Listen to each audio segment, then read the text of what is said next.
She lies perfectly still in formalin, suspended in chemical preservation.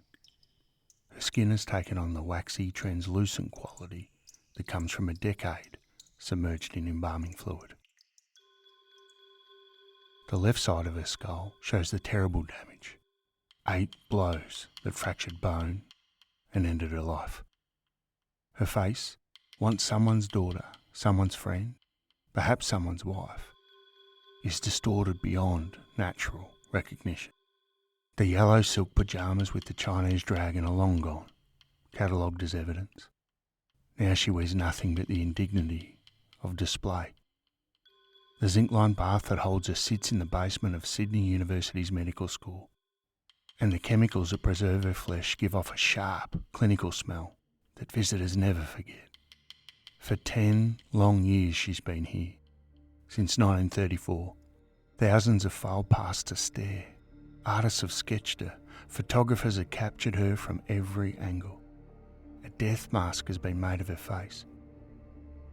Police have distributed doctored photographs trying to make her look more lifelike, as if death soaked in formalin for a decade could ever look like life. She has no name, just a designation: the Pyjama Girl, the woman found in the culvert, the body that won't be buried until someone can say who she was. And at the bottom of her zinc bath, beneath the chemical solution that keeps her flesh from decay, something is waiting. 2 pieces of evidence that will, in February 1944, suddenly be discovered after 10 years of examinations by forensic experts. Evidence that will solve Australia's most notorious cold case. 2 pieces of evidence that will appear at precisely the moment Police Commissioner William MacKay needs them most. 2 pieces of evidence that will give this nameless woman an identity. Though 60 years later, researchers will argue they gave her the wrong one. Welcome back to Struth. This is part 2 of the Pyjama Girl. Last time we told you how she died, but today we're going to tell you how the police decided who she was and why modern forensics suggests they got it catastrophically wrong. If you haven't listened to part 1, we suggest you go back now. This is the story of how solving a case became more important than solving it correctly. How a desperate police commissioner, a broken immigrant waiter, and those 2 small pieces of evidence created what may be one of Australia's most disturbing miscarriages of justice. Because sometimes the evidence that cracks a decade-old mystery appears exactly when it's needed. And sometimes that's not a breakthrough. It's a cover-up.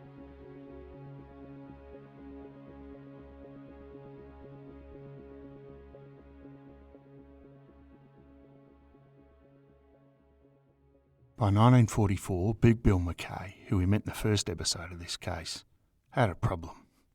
His department was mired in scandal. The press were constantly criticising the police for incompetence, for their inability to solve a long list of cases. And on top of that list, floating in this bath at Sydney University, was the Pyjama Girl. Picture for a moment Commissioner MacKay at his usual table at Romano's, being served by the man he'd recognised from before the war, Antonio Agostini, the mild-mannered waiter recently released from 4 years of internment, the Italian immigrant whose wife had vanished in August 1934, the same month a woman's body was stuffed into a culvert outside Albury. Linda Agostini was on the list, number whatever out of 125 women who'd never been traced or eliminated. She'd been ruled out years ago because dental records didn't match. But still, the timing was interesting. And here was her husband serving linguine to Sydney's elite, powerless and broken. MacKay had a problem that wouldn't go away. 10 years of failure. A body floating in formalin that the press wouldn't let him forget. And now, purely by chance, one of the 125 possibles was working in the restaurant where he ate dinner. In December 1943, MacKay assigned 2 new detectives to review those files one more time. Fresh eyes, he told them. Work through the names alphabetically, see if the original investigators missed anything important. And when the detectives reached Agostini, Linda, they pulled out the file and saw immediately why she'd been eliminated. The dental evidence was clear. The corpse had 6 fillings. Linda's dentist in Sydney said she'd had 8 fillings, and in different locations. The numbers didn't match. The positions didn't match. 2 separate reasons to rule her out. Case closed, way back in 1934. But then detectives noticed something interesting buried in the file. Linda's dentist had made an admission. He was not in the habit of taking dental charts. He could only attest to work he might have done. No written records, no charts, just the memory of a dentist recalling a patient he'd last seen years before she disappeared. He thought he remembered 8 fillings. He thought he remembered where they were, but he had no documentation to support it. And the dentist who'd examined the corpse in 1934, the file noted he had no previous experience in forensic odontology. He'd counted 6 fillings and plotted their locations, but what if, given his experience, he'd made errors? The detectives reported their findings to MacKay. The dental mismatch that had eliminated Linda Agostini might not be as definitive as it seemed. Perhaps Linda, and therefore Tony, deserved another look. And lo and behold, in February 1944 came the breakthrough. Someone, the records are oddly vague about exactly who, discovered 2 porcelain fillings at the bottom of the formalin bath. After 10 years of the body floating in chemical, after countless examinations by forensic experts, after thousands of people viewing the corpse, after the body had been inspected, measured, photographed and studied more thoroughly than perhaps any other piece of evidence in Australian criminal history.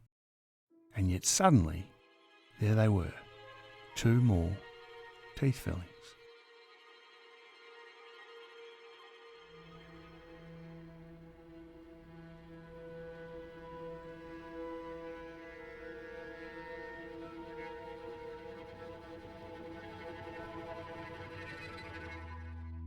The official explanation was simple.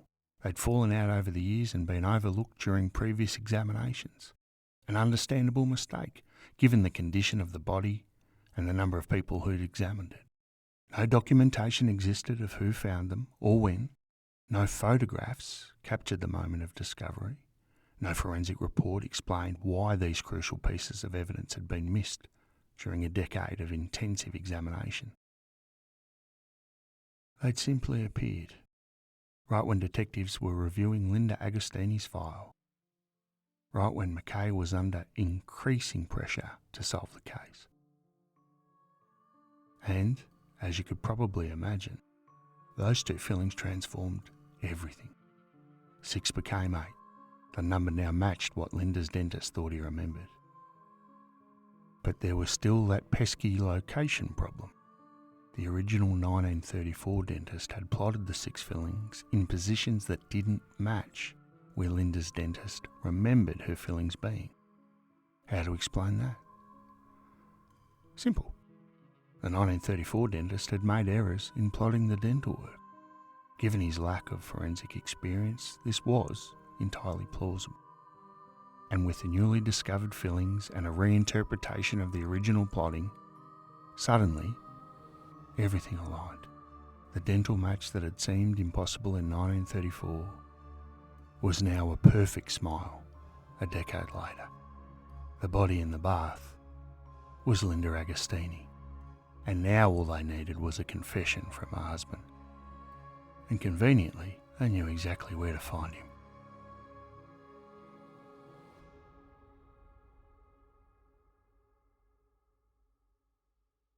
The official report describes what happened on March the 4th, 1944 in Commissioner MacKay's office. Antonio Tony Agostini was called in. Noticing that he seemed to be in a nervous state, the report notes, MacKay asked him what had come over him. Let's just dwell on that for a minute. A mild-mannered waiter, recently released from 4 years of internment, summoned to the office of one of the most powerful and ruthless men in Sydney. Of course he was nervous. Anyone would be nervous. Within moments, and again, reports are vague about exactly how this unfolded, Tony Agostini confessed to killing his wife. According to his statement, Linda had been drinking heavily, making his life absolutely miserable. It all came to a head one Monday morning in August 1934. He woke to find her threatening him with a revolver, and in the struggle that followed, the gun went off and killed her. Unable to face the shame of what had happened, he panicked. He put Linda's body in his car, drove through the night from Melbourne to Albury, a journey of about 300 kilometres.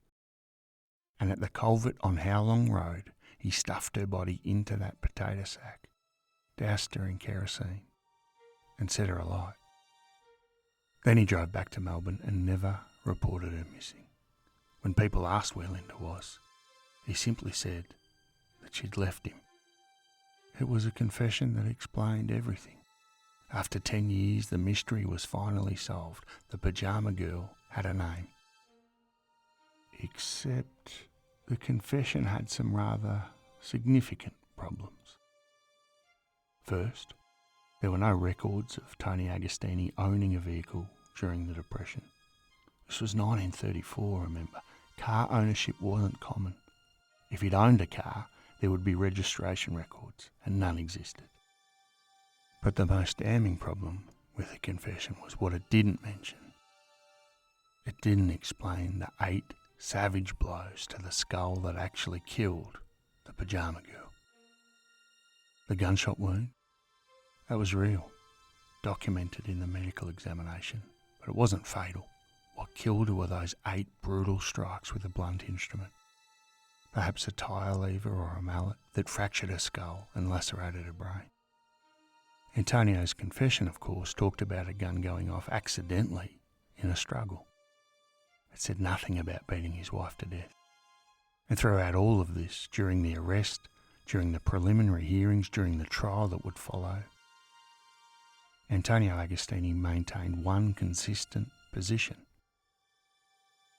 That's not my wife. Well, maintained it the entire time, except, of course, when he was in that office with Commissioner MacKay. As a result, Antonio was arrested on the 6th of March 1944, just 2 days after his confession, and extradited to Victoria, since that's where he claimed the killing had occurred.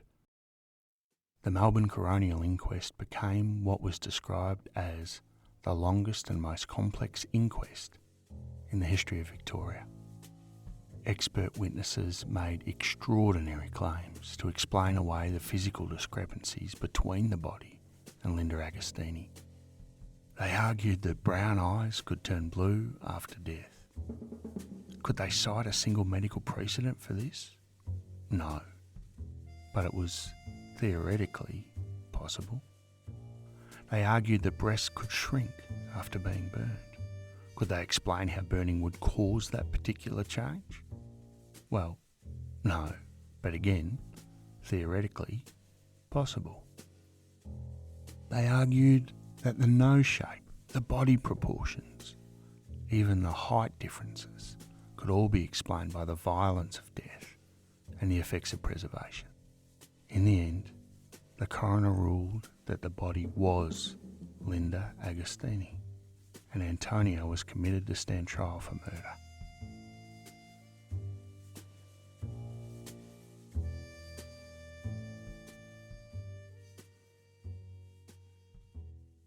The trial began in June 1944 at the Victorian Supreme Court before Justice Charles Lowell. It lasted 8 days. The prosecution presented the confession, the dental evidence, the expert testimony about post-mortem changes. The defence had little to work with. How do you defend a client who has confessed? Antonio's lawyers focused on the circumstances, the struggle over the gun, the panic, the lack of premeditation. And after less than 2 hours of deliberation, the all-male jury returned with their verdict. Not guilty of murder, but guilty of manslaughter. Justice Lowe's sentencing remarks expressed something between astonishment and sympathy. In that verdict, I think the jury were merciful to you.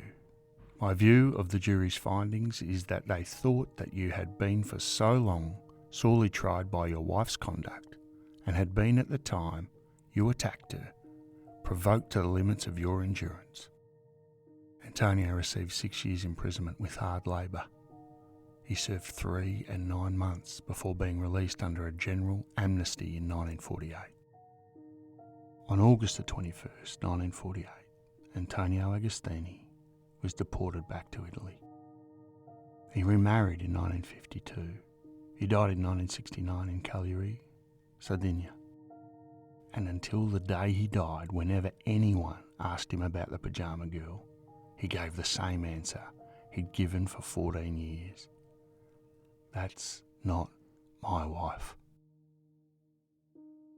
And so, on the 13th of July 1944, the woman officially identified as Linda Agostini was finally put to rest.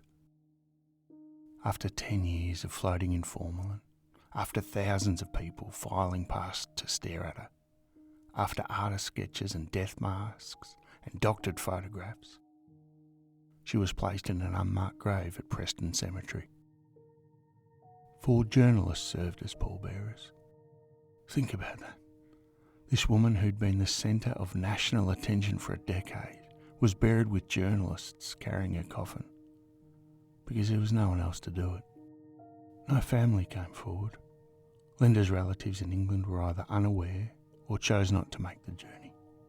Antonio was in prison and wouldn't have been allowed to attend, even if he'd wanted to. So she was buried alone in an unmarked grave, under a name that might not have even been hers. And for 60 long years, that's where the story ended. A solved case, a convicted killer, justice served, until 2004, when a criminologist named Dr. Richard Evans published a book that tore the official solution to pieces. Dr. Richard Evans was a Deakin University criminologist with a PhD in history from Monash. He spent years researching the Pyjama Girl case, and in 2004 he published The Pyjama Girl Mystery, a true story of murder, obsession and lies.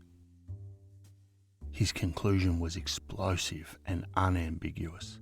The official solution was police corruption and a miscarriage of justice.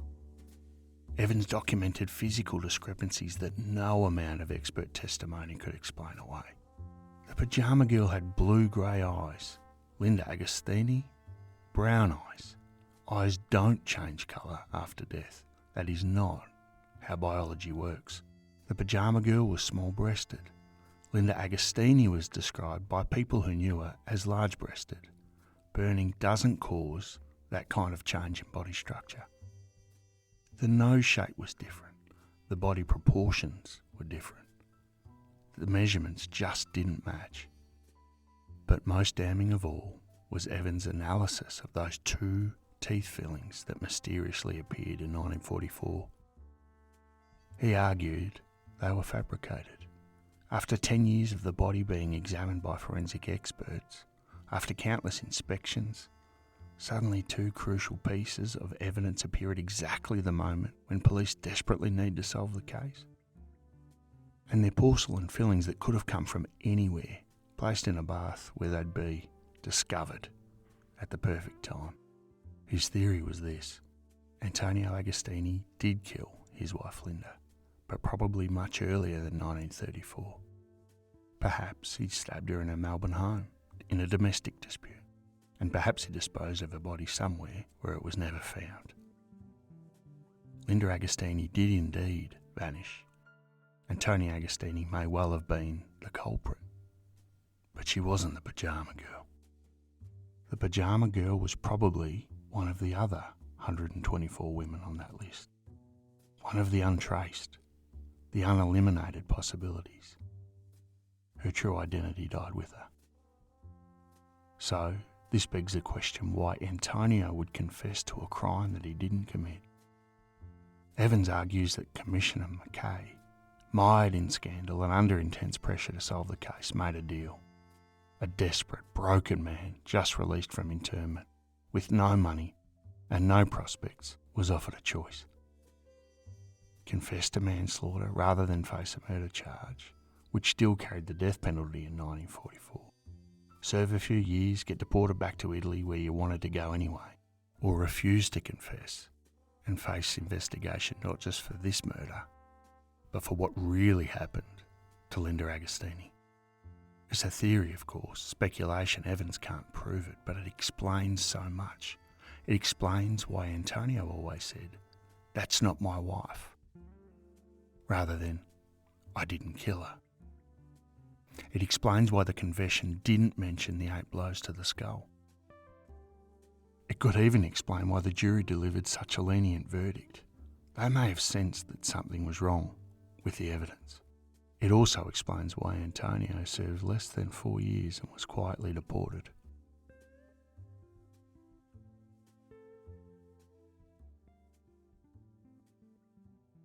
So if the Pyjama Girl wasn't Linda Agostini, who was she? Evans and other researchers have focused on Anna Philomena Morgan, a missing Sydney woman who was on the original list. Remember that in the 1930s, Dr. Palmer Benbow, the controversial forensic investigator who became convinced Anna was the victim, well, he pioneered facial measurement comparison techniques. He took meticulous measurements of the preserved corpse and compared them to photographs of Anna Philomena Morgan. He was certain they matched. In 2022, researcher David Morgan used modern facial recognition software to re-examine Palmer Benbow's work. His conclusion? It's now easy to see why Benbow thought that the corpse was Philomena Morgan. She matches the body. But police in the 1930s had already eliminated Anna Philomena Morgan from their list. Their reasoning? They claimed that Anna hadn't actually disappeared at all. Instead, they said she was Jean Morris, a woman who'd been murdered in Queensland in 1932. This all gets a bit confusing, so let me be clear about what they were claiming. Jean Morris was found stabbed 43 times in Queensland, 2 years before the Pyjama Girl was discovered. Police looked at photographs of Anna Philomena Morgan and Jean Morris and declared them the same person. In other words, Anna Philomena Morgan had changed her name to Jean Morris, and therefore she was already dead. As a result, their conclusion was Anna couldn't be the Pyjama Girl because she was already accounted for as a different murder victim in a different state 2 years earlier. It was an elegant way to eliminate a problematic match from their list. The problem? When you actually compare photographs of Anna Philomena Morgan and Jean Morris, they don't look like the same person. The identification appears to be wrong. Bizarrely, if you look at photographs of Anna Philomena Morgan and the Pyjama Girl, they do look very similar. So with all that in mind, here's what might have happened. Jean Morris is found dead, 1932. Police realise that that's not her real identity.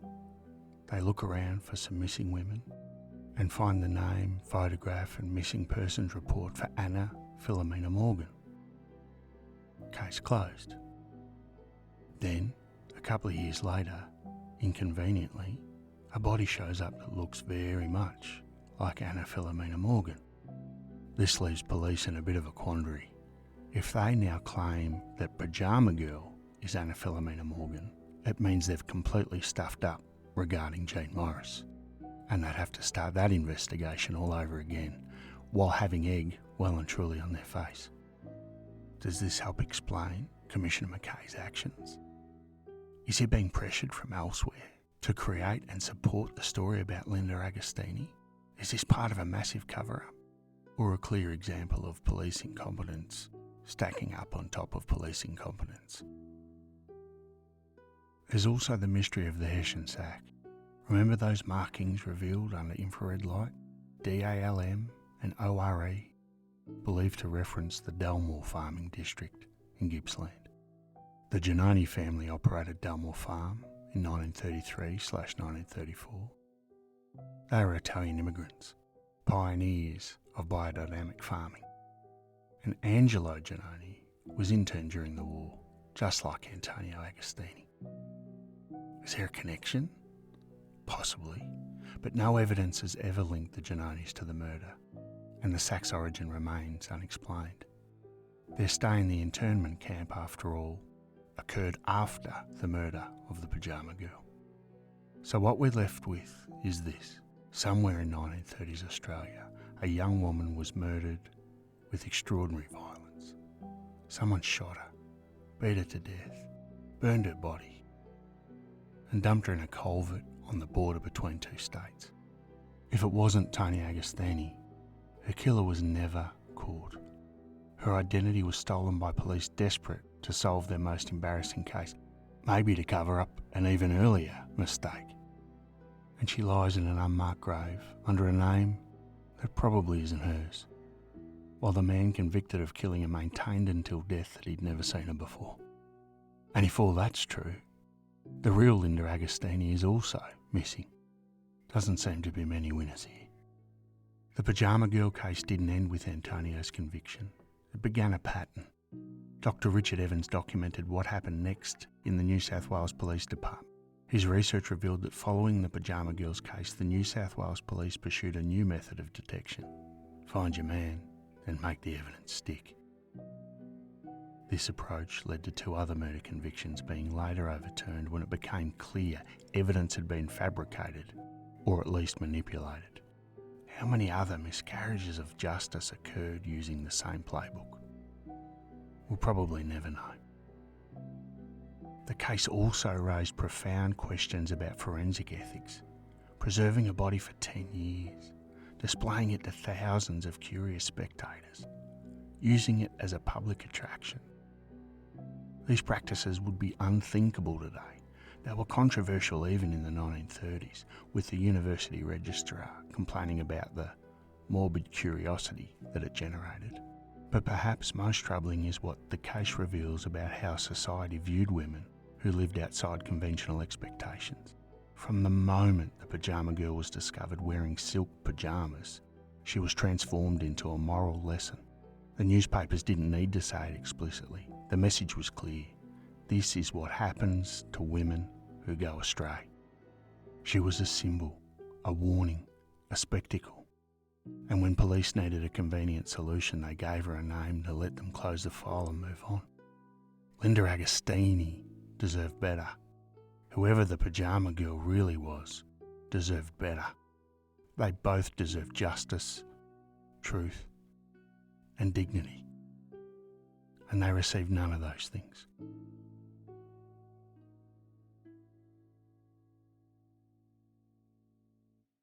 Today, DNA testing could potentially solve this case definitively. The body buried in Preston Cemetery could be exhumed.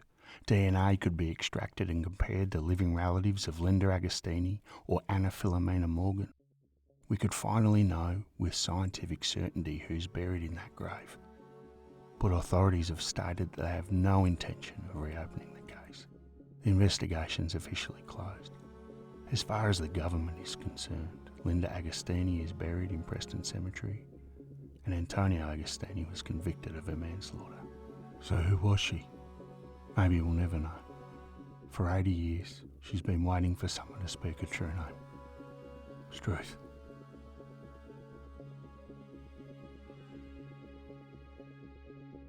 Thanks for listening.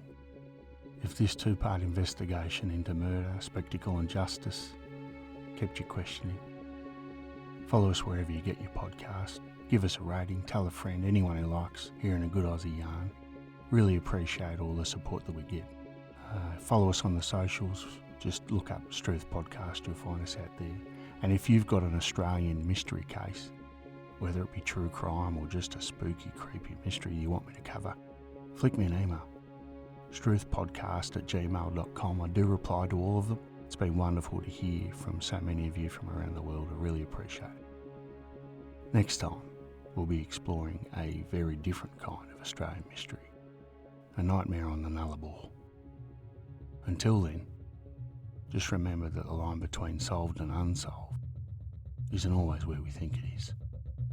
And sometimes, the cases we've closed are the ones that should trouble us most.